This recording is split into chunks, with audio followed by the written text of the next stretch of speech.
It ain't Christmas yet, damn it, but I'm in the house. Christmas week. My man Shay is with me. Man, as in Shannon Sharp. I gotta be clear about when I say Shay because I got Shay Contender in the house with me. She's right next to me, hosting the show. Dio with his crazy ass self is on the way. And as always, first takes in the house. This is what we do, y'all.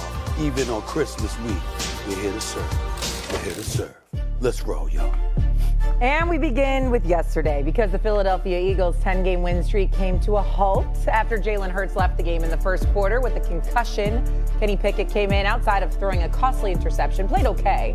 Didn't do enough to help the Eagles win, though, and neither did the defense because Jaden Daniels threw for 5 touchdowns, one with under 2 minutes left, that ultimately sealed the game for the Commanders against their divisional rivals. And so here's Daniels on what he thinks about performing in the clutch. I love those type of situations. Those are when it's on thin ice and plays need to be made. That's what you live for. If you really love this sport, you live for those big time moments where it comes down to the end. You know, everything's to get you back against the wall. How will you respond? That dude just stays cool. Hello, everyone. Shay Cornett, Dan Orlowski, Stephen A. Smith here with you, and there's Shannon Sharp. And so now we ask the question, what is the bigger headline? Is it the fact that Jalen Hurts got hurt and is hurt, or is it the fact that Jaden Daniels overcame it, scored 5 passing touchdowns, and won the game? What do you think, Stephen A.? To me, it was Jalen Hurts. I understand what we saw from Jaden Daniels was marvelous, no doubt about that, and I get that part, not taking anything away from him, but it was still the Eagles' game to win. Devontae Smith, you got to catch that pass, no question about it. You catch that pass, you're going to sit up there and give the Eagles a first down. You're obviously going to be able to milk the clock. You probably don't have time to go down there and do what they did in the end, but I think ultimately what really, really escapes you is the fact that, you know, we're looking at that and we're looking at the Eagles' top-ranked defense and we're thinking about what this kid did. I'm thinking along the lines of the Eagles had won 10 straight. It would have been 11 if Hurts hadn't gotten hurt as far as I'm concerned. Him being out, Kenny Pickett being in there, obviously derailed them to some degree. They still put up 33 points. You got to give credit where credit is due. But I'm of the mindset that, you know, Hurts is the bigger deal. When he had the concussion and ended up going out in the first quarter, obviously things changed from that standpoint, and I think that's how I look at it. Shannon, go ahead. A headline: quarterback refuses to slide, tries to get extra yards, get hits, gets injured. That's not a headline. That's been going on since the beginning of time. That's why they instituted the rule: a quarterback can slide, he gives himself up, no harm, no foul. Now, occasionally you get what happened to you with Trevor Lawrence and a couple of other quarterbacks. All Jalen Hurts had to do was slide, give himself up, but he tried to get extra yards. He took a hit that he shouldn't have had taken. But when you look at Jaden Daniels, Stephen A., you do realize this guy's a rookie. And we saw the caption underneath: 4 touchdown passes in the final 30 seconds and overtime this season.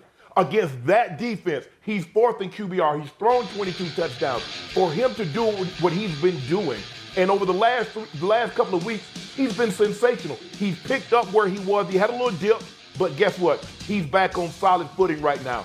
That is the headline. That's what everybody is talking about, and rightfully so, because when you can do what he did against that defense, and Dio, we've been talking about it, a major reason that the Philadelphia Eagles are to be taken serious is because how that defense has been playing. That front seven has been getting after people. They've been shutting people down. The back end has done a great job. Man, he went through them like Graham Rudman went through tax dollars in the 80s. Look it up if you don't know what I'm talking about. He shredded that defense, a top-ranked defense, and he did it as a rookie. Headline, Jaden Daniels is Offensive Rookie of the Year, and he's playing far beyond the years would indicate. Well, I completely agree. Offensive Rookie of the Year, no question about it. I think that race is now over as well. Yes, I agree with that. To make yesterday about anything but Jaden Daniels is ridiculous to me. To understand that we are now witnessing a rookie season that is again going to bring up the conversation of CJ's last year. C.J. Stroud's rookie season last year was remarkable. It was historical in many ways. And we're watching Jaden Daniels kind of go blow for blow with something very similar. 91% of their offense yesterday was Jaden Daniels against the #1 defense, 330 yards. And the reality was, like, some of the turnovers. You know, the 2 interceptions that he throws, but some of those early turnovers, to not blink, to not get down, and just continue to go punch for punch. And you guys have rattled off some of the late game heroics. I think you have to just watch that 4th and 11 run That 4th and 11 run is remarkable when it comes to him taking off and him making the decision to actually run and not force the throw downfield, and then kind of getting towards the end of the run and having 3 defenders for Philly kind of converge on him, and him not sliding, not diving, not jumping, and just being like, no, I'm going to trust my speed, almost like he did against Florida. The red zone performance was absolutely spectacular. We're watching the young man completely flip an organization, completely change the narrative around a place. He was they had the second pick, Washington. And now we're talking about a team that is no question going to be in the playoffs and still has a chance to win the division, I believe, in the NFC East. This is about Jalen Daniels. Couple of things. Put Shannon Sharp up on that damn screen so I can see him when I say this. First of all, Shannon Sharp, let me be very, very clear, okay? When it comes to DL, I don't give a damn what somebody got to say when you sitting up there. It's ridiculous. This man eats mayonnaise sandwiches and brags about it on national television. I don't care about all that. We got to do what we got to do. Brags about it. Brags about eating mayonnaise sandwiches, okay? Who is he, okay? That's number one. Number 2, Shannon, here's where you got me, bro. I got to concede. Here's where you got me. I wasn't focused on the word headline. You got me there. Because when we're talking about headline, you are absolutely right. I'm thinking along the lines of the impact in terms of we know how great Daniels was. But the Eagles were up 21-7. And I'm looking at it from the standpoint that if Hurts hadn't gotten hurt, I think the outcome would have been different. That's just my assertion. That's what I'm saying. But in terms of headlines, I'll stand down with y'all on that. Jalen Daniels is definitely the bigger headline because he's a rookie. He was spectacular. I'll concede that. I was thinking along the lines of, y'all, Jalen Hurts going down to me compromise the Eagles to some degree. And I'm thinking they don't lose that game if he never gets hurt. Jalen Daniels was the best player in the NFL yesterday. Okay. Oh, okay. That's a bold statement. Why can't both things be true, though? Because if you look at what the Eagles are doing, yes, Jalen Hurts gets hurt. Then Kenny Pickett gets hurt. He goes in with a rib injury. Now they could be on their 3rd-string quarterback. They were trying to get a number 1 seed in the NFC. They halted a 10-game win streak. There's issues now for the Eagles depending on what happens here with Jalen Hurts going forward. I don't think there's issues. No. I think yesterday, yes, the Jalen injury matters. Yesterday was the first time that I've watched a defensive line physically match Philadelphia's offensive line, physically punch Philadelphia's offensive line in the mouth. And Saquon had 5 negative runs yesterday. That's the most all season. 4 of them on first down. I understand he had that long run, and everyone thought this game was going to be over. It's 21-7. He had that 70-yarder. That defense totally dictated the way that game was going to go. They kept them in the game. 5 turnovers. The Philadelphia Eagles only scored 13 points off those turnovers. I don't think this is a big issue in Philadelphia. It's more of a credit to what Washington accomplished and on top of what Jaden was able to do. Okay.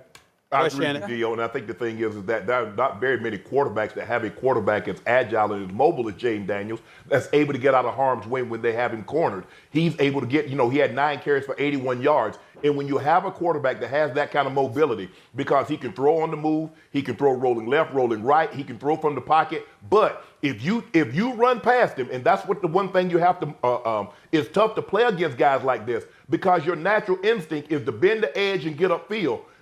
Excuse me, if you bend the edge on this young man and you get up the field, he will jump out the door and he'll take off on you. And we saw that yesterday. But in order for him to do what he did, even though, as you mentioned, Dio, he turned the ball over 5 times, to overcome that, that's normally a loss. I don't care if you're playing on the road, you're playing at home, or you playing on the moon. You turned the ball over 5 times. Now, we did see it earlier this year where Jared Goff threw 5 interceptions, and they still won the game. But that just goes to show you how good this football team. There aren't very many teams that's good enough to overcome 5 turnovers and still go get you 30 points.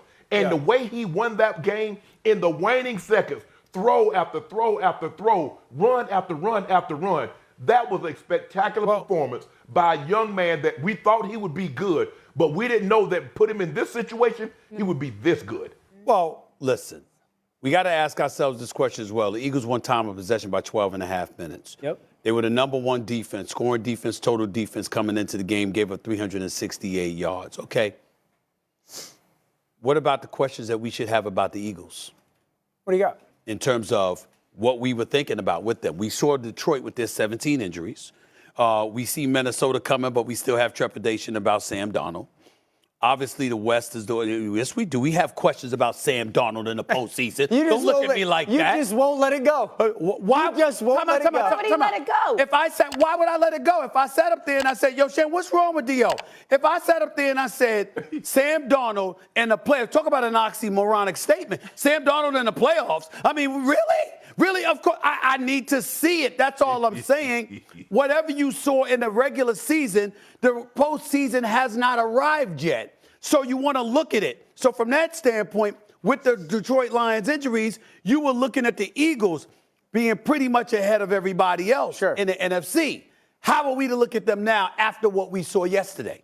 Is that a product of Jalen Daniels and we're just looking at them? Or is it the Eagles defense saying, wait a minute, maybe they're not what we thought they were? Which one is it, fellas? The Eagles defense had not given up more than 2 passing touchdowns all season long. They gave up 5 yesterday to Jalen Daniels.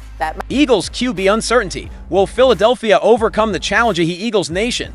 Welcome back to Eagles Nest News. In today's video, we're breaking down the big news coming out of Week 16. The end of the Eagles' 10-game win streak. Not only did they lose to the Commanders in a heartbreaking final seconds defeat, but we also saw the alarming exit of QB1, Jalen Hurts, early in the game due to a concussion.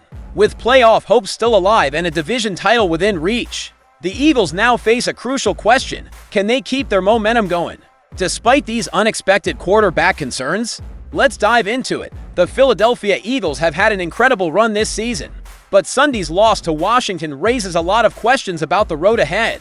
With Jalen Hurts, the MVP candidate and heart of the offense, out of action after taking a hard hit in the first quarter, the Eagles were forced to rely on Kenny Pickett, who came in to fill the QB1 role.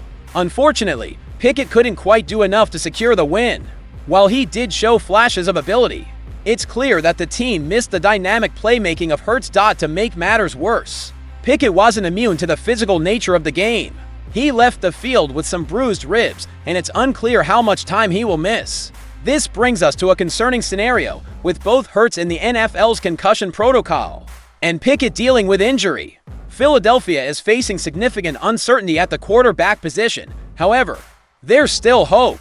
Despite the loss, the Eagles are still in control of their destiny in the NFC East. A win next week could clinch the division title and with it, a playoff spot. But what happens if Hurts and Pickett are both unavailable? That brings us to the third quarterback on the depth chart, Tanner McKee. McKee, a young second-year player out of Stanford, hasn't seen action in a regular season game yet, but the Eagles have high hopes for his future. He had a solid preseason, and while his inexperience at the NFL level is a concern, it's also a potential opportunity for McKee to step up and prove his worth under the bright lights. But let's not get ahead of ourselves. The Eagles' success has always hinged on Jalen Hurts, and if he can clear concussion protocol and return to form, this team can still go far. His stats this season: over 2,900 passing yards, 18 touchdowns, and just 5 interceptions, speak for themselves. His leadership, mobility, and ability to execute in the clutch make him one of the best in the league. A week before his injury, Hurts was on fire, tossing for 290 yards and 3 total touchdowns in a statement win. So, what does this mean for the Eagles moving forward? While we've hit a bump in the road, there's still plenty of reason to be optimistic. The team has the talent, the coaching, and the leadership to weather this storm. With Hurts hopefully recovering soon and the defense still as strong as ever, the Eagles can rebound and finish strong. As always, it's important to remember that the road to the Super Bowl is never a straight line, and adversity is part of the journey. Let's continue to support our team as they push for that NFC East title and keep their eyes on the prize. He left the field with some bruised ribs, and it's unclear how much time he will miss. This brings us to a concerning scenario, with both Hurts in the NFL's concussion protocol and Pickett dealing with injury. Philadelphia is facing significant uncertainty at the quarterback position. However, there's still hope.